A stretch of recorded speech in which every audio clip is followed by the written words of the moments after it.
আসসালামু আলাইকুম। এটিএন বাংলার বিশেষ বুলেটিনে আপনাদের সবাইকে স্বাগত জানাচ্ছি। সৈয়দা মারিয়া হোসেন। ইনকিলাব মঞ্চের মুখপাত্র ওসমান হাদি মারা গেছেন।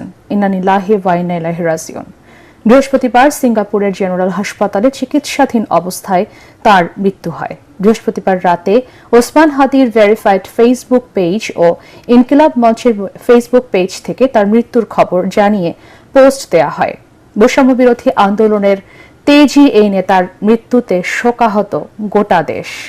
ওসমান হাদির মরদেহ সিঙ্গাপুর থেকে আনা হবে শুক্রবার। জাহিদুল আলমের রিপোর্টে দেখুন বিস্তারিত। বৃহস্পতিবার রাত 9:30 ফেসবুকে ইনকিলাব মঞ্চ এবং ওসমান হাদির ভেরিফাইড পেজ থেকে জানানো হয় শরীফ ওসমান হাদি আর নেই। তার মৃত্যুর খবরে স্তব্ধ হয়ে যায় গোটা দেশ। দেশের কোটি কোটি মানুষের প্রার্থনা আর নতুন বাংলাদেশের স্বপ্ন নিয়েই দুর্বৃত্তদের গুলিতে শহীদ হলেন স্বৈরাচার পতন আন্দোলনের এই সৈনিক।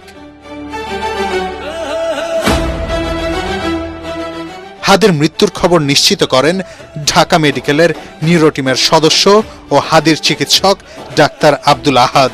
তিনি জানান, সিঙ্গাপুর জেনারেল হাসপাতালের নিউরোসার্জিক্যাল টিম মৃত্যুর বিষয়টি জানিয়েছে। এর আগে গত 12 ডিসেম্বর গণসংযোগের জন্য রাজধানীর বিজয়নগর এলাকায় গেলে চলন্ত মোটরসাইকেল থেকে হাদিকে গুলি করা হয়। গুলিটি তার মাথায় লাগে। গুরুতর আহত অবস্থায় ঢাকা মেডিকেলে অস্ত্রোপচারের পর এভার কেয়ার হাসপাতালে ভর্তি করা হয়। পরে আরও উন্নত চিকিৎসার জন্য এয়ার অ্যাম্বুলেন্সে তাকে সিঙ্গাপুর নেওয়া হয়।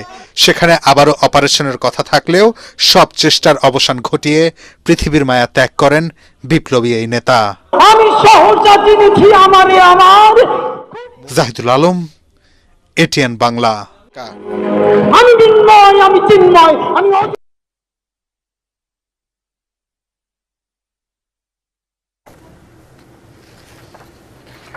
দুর্বৃত্তের গুলিতে নিহত ইনকিলাব মঞ্চের মুখপাত্র ঢাকা 8 আসনের সংসদ সদস্য প্রার্থী শরীফ ওসমান হাদির পরিবারের দায়িত্ব সরকার গ্রহণ করবে বলে জানিয়েছেন প্রধান উপদেষ্টা ডক্টর মোহাম্মদ ইউনূস।